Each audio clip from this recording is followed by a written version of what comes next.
Hello, gang. Tattooed Biker here with you. And tonight, I bring you real cryptid creature sightings, ghost stories, and more high strangeness from the great state of Maryland. If you enjoy this kind of content, then do me a favor. Aggressively poke the like button, subscribe if you haven't already, and then grab your boots and let's ride to the old line state.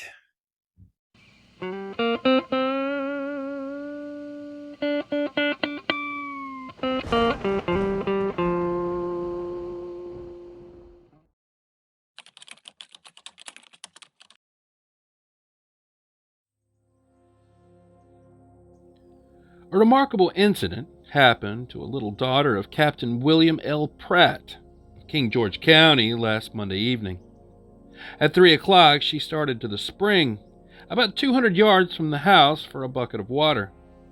When about halfway and passing a peach tree near the path, an indescribable sensation came over her. Her hair felt as though it was standing on end, and a heavy pressure on her shoulders almost crashed her to the earth. With difficulty, she walked to the spring, got her water, and started back. Arriving at the same tree, something came out of the weeds in front of her, crossed the path, and then disappeared. The object appeared to be moving just above the ground, but not quite touching it. It was covered with something like an old coat, with the sleeves hanging down, one on each side. Its head was covered with short, kinky hair, and it seemed to have no face, eyes, or feet. Its disappearance in an open space seems to be the mystery, and further fact that the weakness and the pressure it left upon the little girl as soon as it disappeared. The little girl was very much alarmed at the time, and says while the object was passing, she couldn't have moved out of her tracks or spoken if her life had depended on it. The mother reports that she was as pale as a corpse when she reached the house. Her father, Captain Pratt, was in town, and she feared it was a token of some accident that had or may happen to him. She watched steadily for him until he got inside of the house on his return, when she clapped her hands for joy and shouted, "Papa is coming." Captain Pratt says he's not a believer in ghosts or supernatural things, but this is a mystery that he can't explain and is giving him much concern. The little girl is about 11 years old. Published in the St. Mary's Beacon, June 7th, 1883.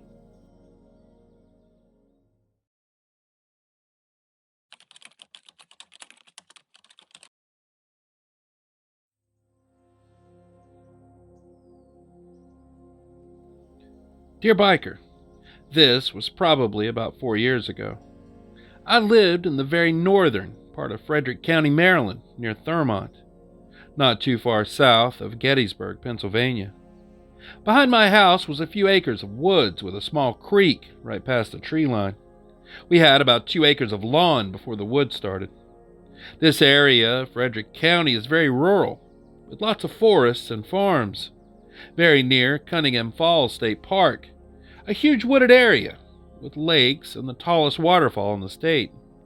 In fact, Camp David is located in the area. Anyway, I was sitting on my second-story back deck when I noticed movement in the tree line.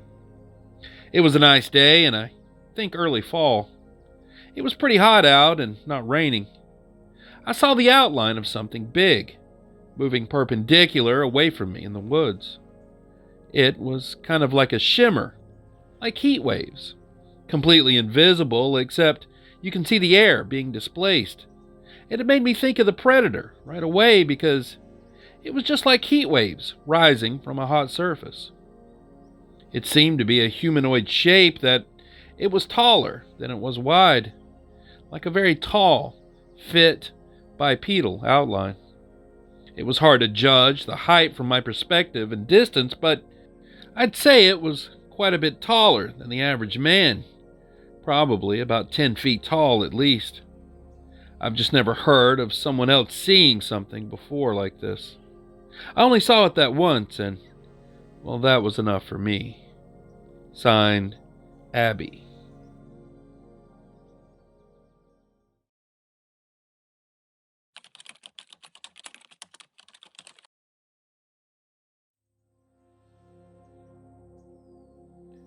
Hey TB, when I was 17, back in 1983, me and 4 friends were driving on River Road to the Elk Ridge Drive-In on moving night, which is the day before Halloween. The road is very winding along the Patapsco River, and I was in the back seat when I saw a glow through the woods. And I said, "What is that?" We all looked over and kept driving, not knowing that the road was taking us to it. As we got around a few more bends, the glow was right in front of us. Rich slowed up to about 5 miles per hour. You really can't go much over 20 due to the narrow bends there, and that's when someone yelled, "Put the windows up." We were all tough guys a minute ago. We got right to her, floating there on the side of the road in a gown or a prom dress. I said, "Look, she's floating," and my friend in front yelled, "Her eyes, she doesn't have eyes." Everyone started yelling to go, and he sped the car up. My cousin looked back at me and said, "Look behind us, see if she's still there." I looked and just said no because I could still see her in the corner of my eye. She was floating right at the back of the car, even around every sharp turn. It's like an inner voice told me if I looked back at her, we would crash into one of the trees. On a high embankment, I think he saw her too. And I think that's why he didn't turn around either. In fact, I don't think anyone in the car did. Her story is from a long time ago. Apparently, she and her boyfriend were on her way to prom. They argued. She got out of the car and laid down in the road, blocking him from going. And that's when a car sped around the bend and ran over her. The pressure apparently blew her eyes right out of her head. I'll never forget the blackness of her sockets as she floated there on the side of that road, right at the same bend. My friend, who was up front, would never talk about it. If one of us ever brought it up, he would get mad and just go home. He was that scared. That's how we found out, talking in a bar, when an old guy asked, "You guys talking about the prom girl on River Road?" Yeah, I saw her too on Halloween once. I almost fell down because we never said what night it was that we saw her, and we saw her the night right before Halloween. He then told us that other ghosts were up on that road. Apparently, a man hung himself from a tree over the lake, and a car crash had killed a group of young people speeding around a bend. That's when we all looked at each other, and I had to sit down, thinking that I wonder if they saw her too. Sped off and turned to look back at her again, like my inner voice had told me not to or else, and then they crashed. It's scary to think about. Signed, Derek.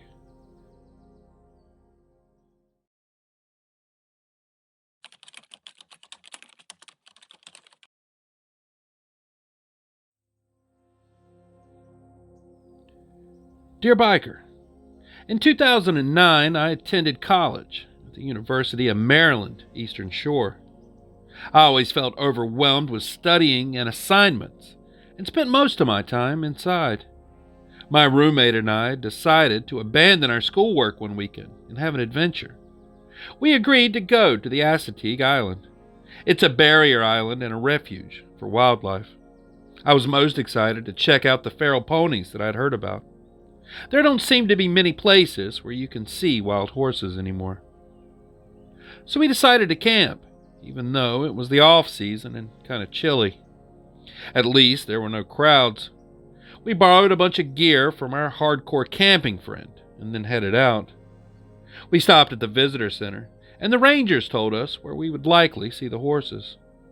They told us to make sure we put away all our food items whenever we were away from the campsite. We showed them the bear-proof cooler we had borrowed, and they said that would be fine. We set up our camping spot and went to the recommended trail, and when we were there, we caught sight of the horses off in the distance.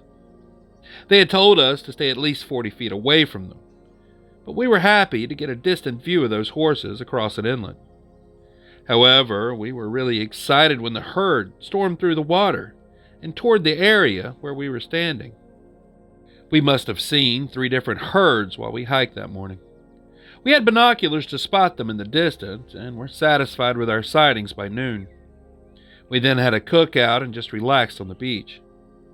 I was ready for bed early and got into my sleeping bag after sunset with my book, and I must have fallen asleep pretty much immediately. The next thing I knew, I was awakened by something howling. Now, I'm familiar with coyotes and wolves, but this didn't sound like that. This was higher and more shrill. Just the sound of it gave me goosebumps all over, and I could feel it getting closer. I eventually convinced myself it must be one of the island foxes, so I just fell asleep again. But then, there was this horrible growl which woke me again. It was a low, guttural, and rumbling sound, and then I could hear something rustling outside the tent. It was probably half an hour before the noises eventually stopped and I could go to sleep again. Well, the next day we decided to take the wildlife loop trail. It was maybe 3 miles long and gave good views of the marsh and the forest.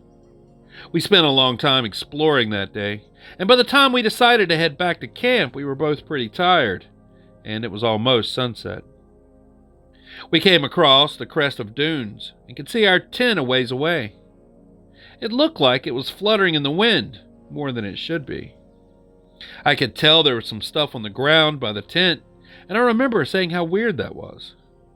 As we got closer, we could see that the tent door was hanging unzipped and flapping around.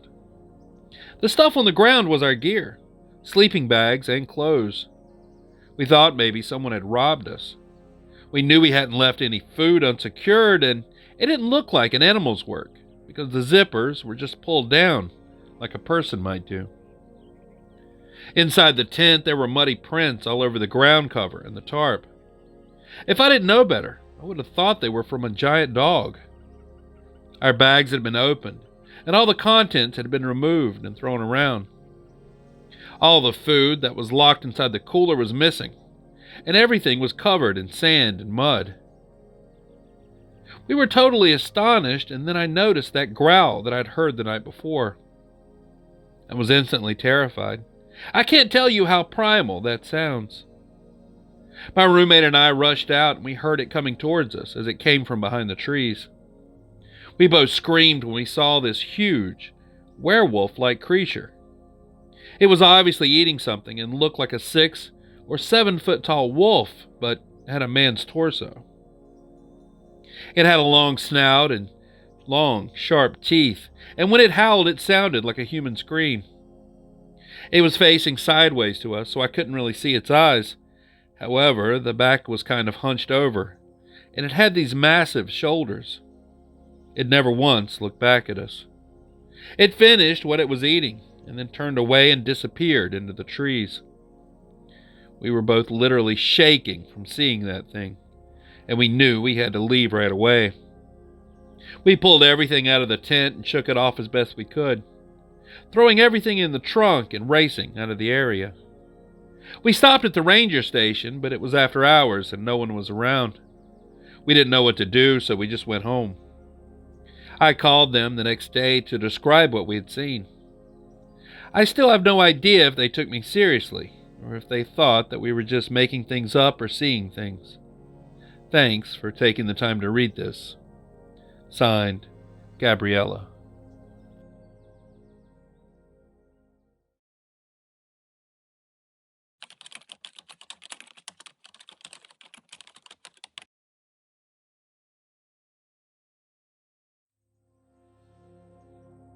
Hey, Tattooed Biker.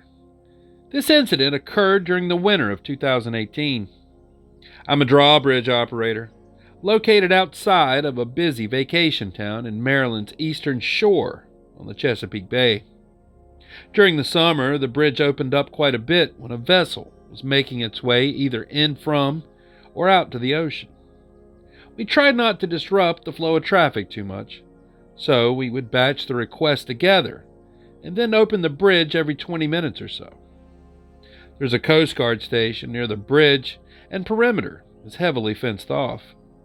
Apparently, they took trespassing incidents very seriously.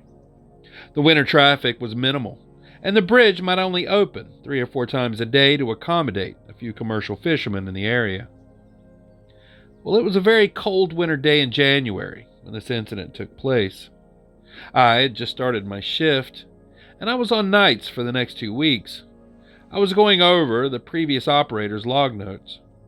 On the outbound log, I noticed that a big Coast Guard cutter, along with a bunch of their smaller boats and the 2 tugs that they had come through the bridge. I was a bit surprised, as it would take a few dozen people to man all those craft, and it being winter, that was quite unusual. There had been no mayday or distress calls broadcast, so I figured maybe the Coast Guard was conducting some sort of drill or exercise.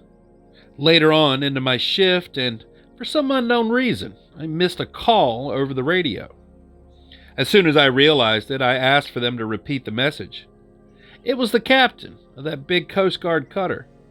I was told that the bridge needed to be opened in exactly 13 minutes, and then it would need to stay open until I was given directions to lower it. This wouldn't have been an issue, since fewer than 6 cars had crossed the bridge all night, but military and law enforcement were entitled to passage through the canal as they needed it. Well, they called in with the ETA, so when the time got close, I logged the communication, and I opened the bridge, and looking out over the water, I could start to see the bow lights of the small fleet of ships. It would end up being 6 in total, including the cutter, 2 tugboats, and 3 other small craft. The smaller vessels were paced out about 500 feet behind the cutter. Directly behind the cutter were the 2 tugboats, almost side by side. The operator room was about 70 or 80 feet away from where the bridge opened, but there was a camera system which constantly recorded the area around and beneath the bridge. As the cutter passed beneath the bridge and past one of the cameras, I could make out a few dozen people on board the craft. I couldn't believe it at first, but about half of them were holding assault rifles. Then the tugboats came next. It was the middle of the night, and water visibility here is poor, but I could just make out the thick tow ropes trailing into the water behind the tugs, and attached to them was something unbelievably long. It was hard to tell, but whatever it was looked smooth with a greenish hue. I could see a scaly texture, and just by how much time it took for the creature to pass that camera, I would have to guess that it was at least 200 feet long. I'm not even sure that I ever saw the end of it before what happened next. Now, I'm not positive if it was because of the lights on the bridge or the underwater noise of the props bouncing off the nearby concrete, but this long thing started moving slowly. It was kind of swaying back and forth beneath the bridge. One of the guys on the tugboat started yelling out loud, and I could see the small craft was straining to maintain its straight path. The 3 smaller boats in the back started gunning in towards the tugs, kicking up tons of wake. The water started churning violently throughout the canal in an area a few hundred feet long. On the camera, I could see that one of the tow cables from the tugboat snapped, and now that it was no longer restrained, the tug shot forward, slamming into one of the bridge pilings. I heard a quick round of pops, followed by another, and I ran over to the door of the office and pushed it open. There, from my vantage point, I could see the small boats in the rear of the convoy speeding up to the tugs, but giving the erupting water a wide berth. Suddenly, several of the guys started shooting at that long creature in the water. The other tug, now bearing the full burden, was getting dragged across the surface. At 1 or 2 points, it looked like it might even dip beneath the water. The cutter was trying hard to come around, but the bridge didn't give it any room. It was hard to tell how it happened, but somehow the line from the other tug snapped, just as a massive, snake-like tail erupted out of the water near one of the smaller boats, slamming down on the edge of it, causing it to tip. There was a minute of total chaos. A few of the crew were floating in the water. The gunshots had stopped, but the shouts continued for at least a minute longer. One of the other boats went to pick up the floating crew of the tipped boat, and the other craft fell back into a loose semi-formation. The convoy then headed in the direction of the Coast Guard station. The creature, or whatever it was, didn't resurface again. I dropped the bridge and I just plopped into my seat at the desk. I was trying to make out what had happened. A few minutes later, a black SUV drove over the bridge and stopped right in front of the operating room.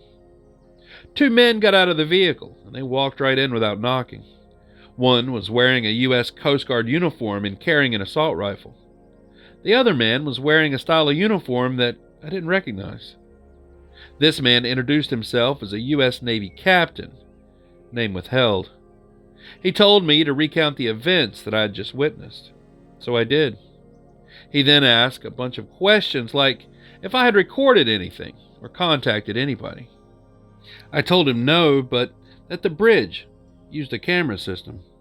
He finished by telling me that I was relieved for the night and that I should get a call from my supervisor soon that would confirm it. I didn't say anything else. I just grabbed my stuff and headed home. My supervisor did call me while I was driving. He sounded just as confused as me, but he told me that I had the next week off with double pay. He called back a few days later and told me that a new position for a higher-paying administrative job had opened at another location, and refusal wasn't an option. So, here I am now working at that new job. I don't know if I can get in trouble for repeating any of this, but I guess I'll soon find out. Please keep my name private. I know it sounds like a complete BS story, but it really did happen. Signed, Anonymous. And there it is. All the true cryptid, high strangeness reports and unexplained stories that I have for you tonight.